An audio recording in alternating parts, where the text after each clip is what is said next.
इमाम बैहक़ी रहमहुल्लाह ताला ने सुनन कुबरा बैहक़ी में एक रवायत नकल की है, दावू मरज़ाकुम बिस्सदका, अपने बीमारों का, अपने मरीज़ों का इलाज सदका के साथ करो। और इस हदीस के ज़िमन में उन्होंने एक वाक़या तहरीर फरमाया। फरमाते हैं, एक मशहूर मुहद्दिस अबू अब्दुल्ला हमारे ज़माने में, उनका चेहरा कुरिहत वजहुहु, उनके चेहरे को एक तरह से कह लें कि चेहरे का कैंसर हो गया। आलजहु मुआलजा, उन्होंने शदीद उनका इलाज हुआ, हर तरह का इलाज, हर तरह की हकीम के पास जाकर उन्होंने मेडिसिन लेने की कोशिश की, उनका चेहरा बेहतर नहीं हो रहा था।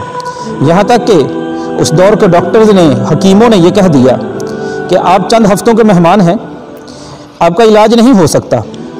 अबू अब्दुल्ला नेशापुर में आते हैं, वहाँ पर एक बहुत अजीम मुहद्दिस उनकी खिदमत में हाज़िर हुए, उनसे गुजारिश की कि मेरे लिए दुआ कीजिए। दुआ करवा दी। ये जुमा का दिन था, खुतबा जुमा, नमाज जुमा की अदायगी के बाद अबू अब्दुल्ला के लिए दुआ होती है। एक खातून जो उलमा से बहुत ज़्यादा अकीदत रखती है, वो अपने घर में पहुंची। रात को उसने क़यामुल लैल किया और बड़ी शिद्दत के साथ, बड़ी आजिज़ी के साथ अल्लाह के हुजूर उनकी शिफा याबी के लिए दुआ की। थोड़ी देर बाद नींद आती है, सोती है और उसे ख्वाब में रसूलुल्लाह सल्लल्लाहु अलैहि वसल्लम की ज़ियारत होती है।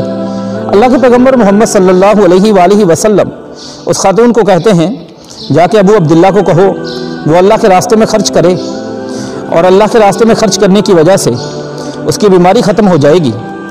अगले जुमा में उस औरत ने अलकत एक रुक आता, एक कागज़ का टुकड़ा लिया, उस पर यह सारा माजरा लिखा और उसी मजलिस में पेश कर दिया। अबू अब्दुल्ला ने उनकी बात सुनकर, कोई लंबा चौड़ा सदका नहीं, उस इलाके में पीने के पानी की काफ़ी ज़्यादा शिद्दत थी, उन लोगों के ज़रूरतमंदों की ज़रूरत पूरी करने के लिए पानी का इंतज़ाम कर दिया। होता क्या है कि चंद ही दिनों के बाद अबू अब्दुल्ला का चेहरा ठीक होना शुरू हो गया।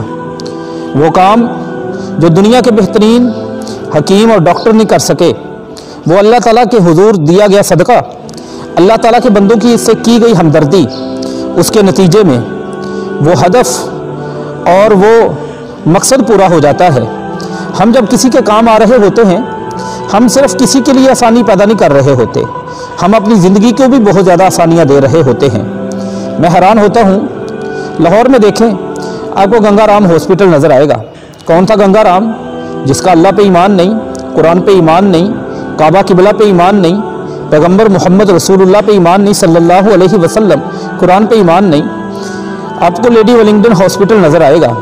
ये किसके नाम पे बना हुआ, किसकी ग्रांट से बना हुआ? एक ऐसी खातून जो मुसलमान नहीं। अब चलते जाए, गुलाब देवी हॉस्पिटल नज़र आएगा। किसने बनाया, क्यों बनाया, तारीख आप खुद पढ़ लीजिएगा। बहावलपुर विक्टोरिया हॉस्पिटल, ये लोग गैर मुस्लिम थे, हमारे रब को नहीं मानते, हमारे कुरान को नहीं मानते, नबी ज़ीशान को नहीं मानते, हमारे काबा को किबला नहीं मानते, फिर भी लोगों की हमदर्दी का जज्बा इन लोगों के अंदर कैसा था? मैं और आप तो हैं ही मुसलमान, हमारे सीने में दिल वो धड़कता है जो ऐसा ईमान रखता है जो सिर्फ ईमान अल्लाह के बंदों के साथ हमदर्दी पर यकीन नहीं हमें करवाता, बल्कि वो ईमान तो हमें बुखारी की हदीस की तरफ भी लेकर जाता है कि एक कुत्ते को पानी पिलाने वाली औरत की बख्शिश हो जाती है। तो इस रमज़ानुल मुबारक के महीने में लोगों के साथ हमदर्दी कीजिए, अपनी ज़िंदगी भी आसान कीजिए, अल्लाह के बंदों की ज़िंदगी भी आसान कीजिए।